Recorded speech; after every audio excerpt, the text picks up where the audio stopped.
Assalomu alaykum, hurmatli tomoshabinlar hamda yoshlar.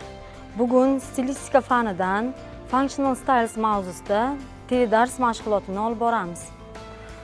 Mavzumizni quyidagicha boshlaymiz. So, about functional styles. First of all, we should talk about the general notes of style, then about newspaper style, then scientific style, publicistic style, bullet letter style, and also official documents, the style of official documents. Functional styles. Before talking about functional styles, we should analyze first of all what is style. So, style is a product of individual choices and patterns of choices among the linguistic possibilities. And according to Galperin, the style is a quality of language which communicates precisely emotions or thoughts, or a system of emotions, or the system of thoughts. When we talk about the style, first of all, we should analyze by some criteria. First of all, by the register. By the register, we can talk about the style will be as a formal, informal, and neutral. And by individual, it will be by individual characteristics. It will be as a personal one. And by context communication, it will be as a functional styles. About the functional styles, we should talk then, after talking about the style. So first, what is neutral style? The neutral style, the words which depends in formal and in informal style. But about the formal style, we can talk about only when we talk as a bookish one or as a literary one. And about informal style, when we talk about as a, how to say, with our friends or chatting by mobile phones, also will be as an informal style. Just let's see some example. For example, as an example one, we may give as an sample the word begin. Begin. Begin is a neutral one, and the next one is start. Start or get started. Or get started. And the third one is commence.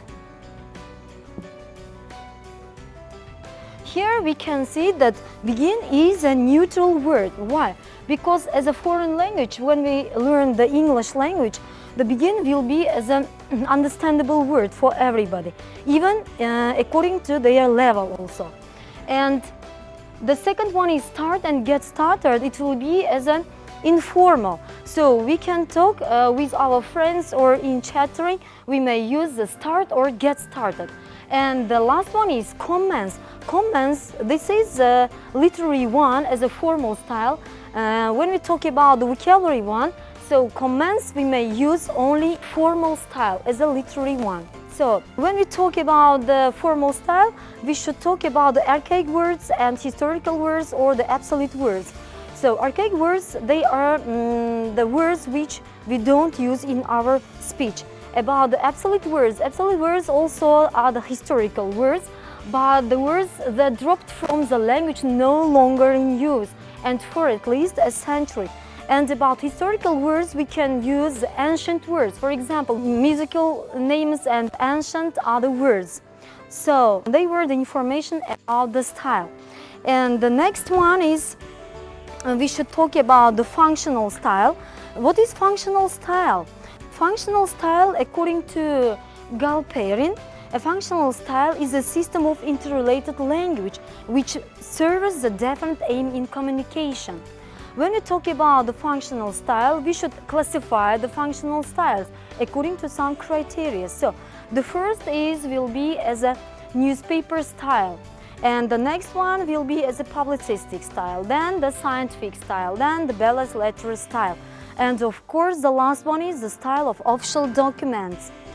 And when we talk about the newspaper style, we should talk about only the articles which published in newspapers. Because in newspapers, the information should be clear, short, and by the authors, I mean about the journalists.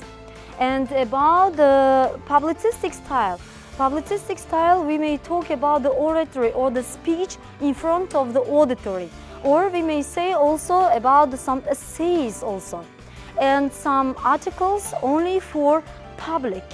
And the next one is scientific style. Scientific style, it means only about the dissertations or scientific articles and some theses or some another scientific essays, for example. Here we can use some vocabulary which depends or which belongs only to one scientific terminology as an professional terms. Because the scientific vocabulary will be used only in scientific prose or scientific branches. And the next one is official documents. When we talk about the official documents, first of all, we can imagine about the business documents or maybe legal documents or some military documents. Because here also we should learn or work with some terms as means, as a, for example, as a military one. And then the next one is belles lettres style.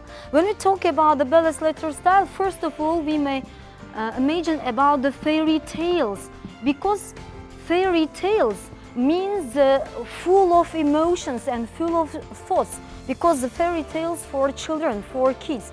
Even sometimes we know that any kind of fairy tales, adults also can easily learn at learning process. I mean about the English language. And besides the fairy tales, the poems also are as a belles lettres style, because in poems also the poets can give their emotions or can give their thoughts, or maybe in poems also all poets can give their, I would say, lifestyle even. And as we know, there are some functions of belles lettres style as a, it should be as a cognitive and aesthetic, or genuine, not tried, majorly achieved by purely linguistic devices. Because in belles lettres style, we may use richness of vocabulary and expressive means. Expressive means, we know that there are some metaphors, metonymies, or maybe ironies or euphemisms. Even we may use some quotations, or even we may use some sayings or sometimes proverbs also.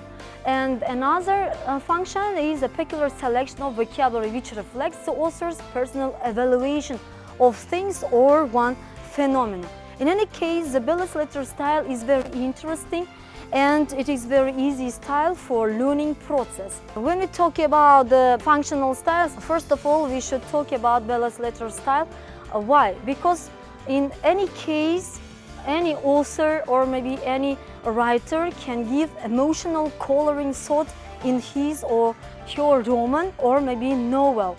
We know that even in Abdullah Qahar's or maybe in Abdullah Qadiri's or Shakespeare's sonnets, we may see some kind of metaphors, ironies, or in short, the emotions of the writer or the emotional coloring thoughts of the author. And as a reader one, we may see all the stylistic devices or the expressive means in all novels or in poems. The last and the main functional style is a belles lettres style. When we talk about the belles lettres style, we may talk about the genres of literature. Why? Because when we talk about belles lettres style, first of all, we may imagine about poems, about fairy tales, about the novels, and so on. So when we talk about the belles lettres style, first of all, we should pay attention to the language style, because the language style will be as a poetry one.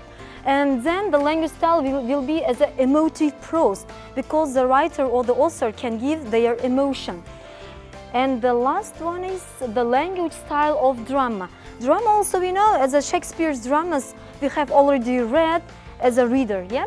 And then there are some functions of belles lettres style, as it should be cognitive and aesthetic.